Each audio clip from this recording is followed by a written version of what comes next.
Isso aqui é muito importante você entender. Que o estômago não produz ácido clorídrico sem gerar bicarbonato de sódio no sangue.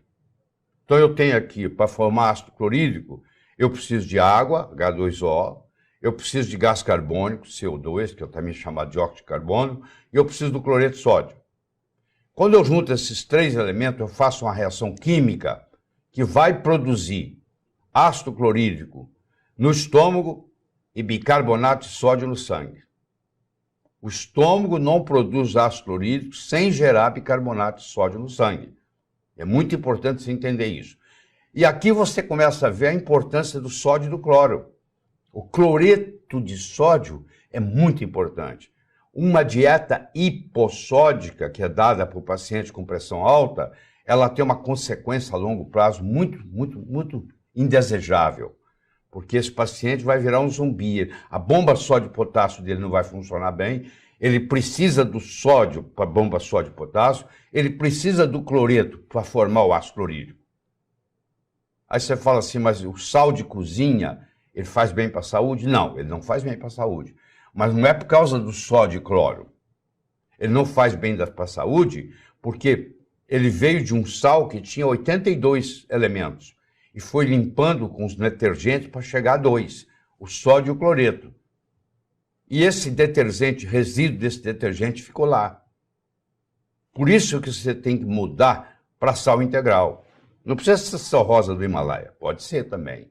Pode ser um sal marinho integral. Você tem que cozinhar com sal integral. Porque se você cozinha com cloreto de sódio, esse detergente está na comida.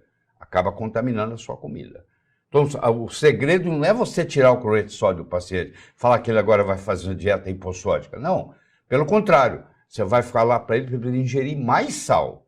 Só que esse sal tem que ser integral. Pode ser um sal marinho integral. O Brasil tem bons sais que vêm do Rio Grande do Norte. Eu não vou citar nome da empresa aqui, mas que você vai procurar. Tem sal. Não adianta você comprar sal marinho refinado.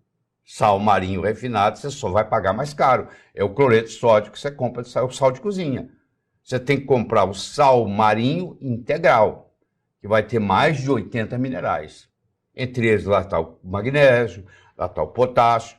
Tanto é que, paradoxalmente, muitos pacientes que recebem o sal integral, a pressão vai baixar, ao invés de subir.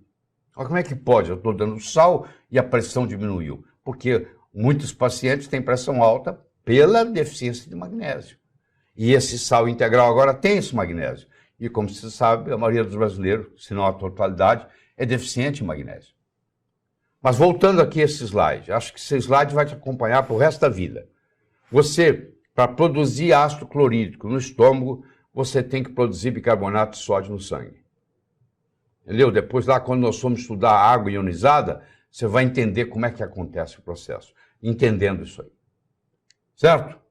Bom, então nós temos aqui a outra coisa importante que na anatomia é que você está vendo que quando o esôfago encontra o estômago, ele não encontra o estômago na vertical, ele encontra o estômago na horizontal. Essa conexão chama-se terminolateral. Olha como que o esôfago encontra o estômago. Tem muitos desenhos disso errado, mostrando que o esôfago está descendo. Não. Ele é quase que na horizontal, que o esôfago encontra o estômago. E vocês estão vendo aquele branco no estômago, é a bolha de ar. Então, se, por exemplo, você está querendo arrotar, se você entrar em decúbito lateral esquerdo, você facilita o arroto, que você vai entender a anatomia ali. Certo? Então, isso aí é uma conexão terminolateral. Entendido isso? Decúbito lateral esquerdo facilita o processo de arrotar.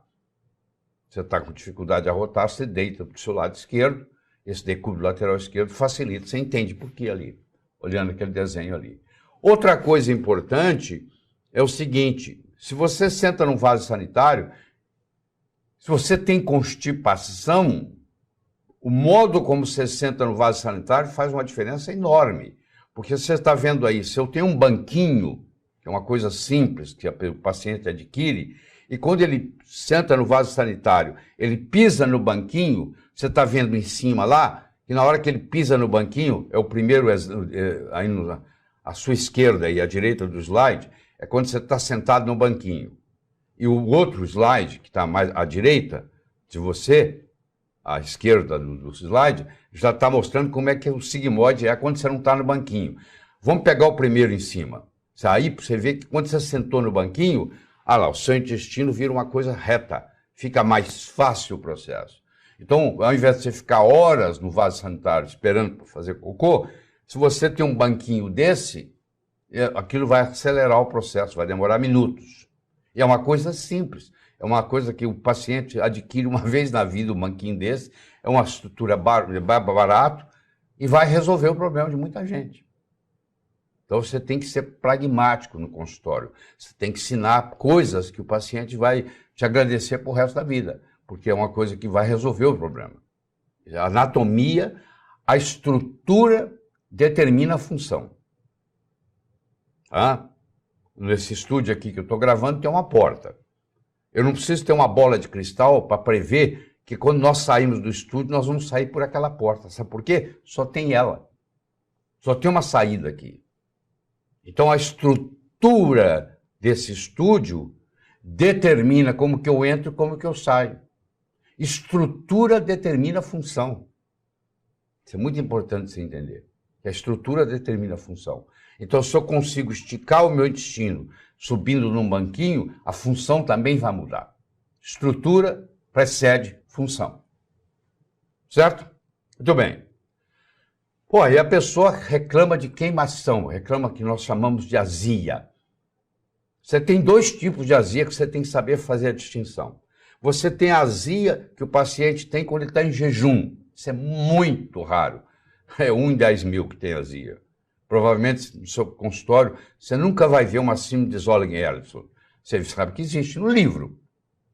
Então é aquele paciente que tem um excesso de ácido clorídrico e que tem um refluxo e que irrita. Só que essa azia é assim. Ela acontece em jejum, você come, a azia desaparece. Isso é 1 em 10 mil. O que você vê é o contrário. É a pessoa que vai reclamar para você que ela acabou de se alimentar, logo em seguida ela tem uma azia. E o conceito que existe espalhado por aí, erradamente, é de que você tem excesso de ácido clorídrico. Mas, na realidade, você tem falta de ácido clorídrico. Por isso que houve o refluxo. Porque a válvula pilórica que liga o estômago ao duodeno, ela é pH dependente. Se o seu estômago está com pH mais alto do que deveria, o pH do estômago é em torno de 2, se ele estiver mais alto do que deveria, a válvula pilórica não abre. E aí o que acontece? Acontece o refluxo.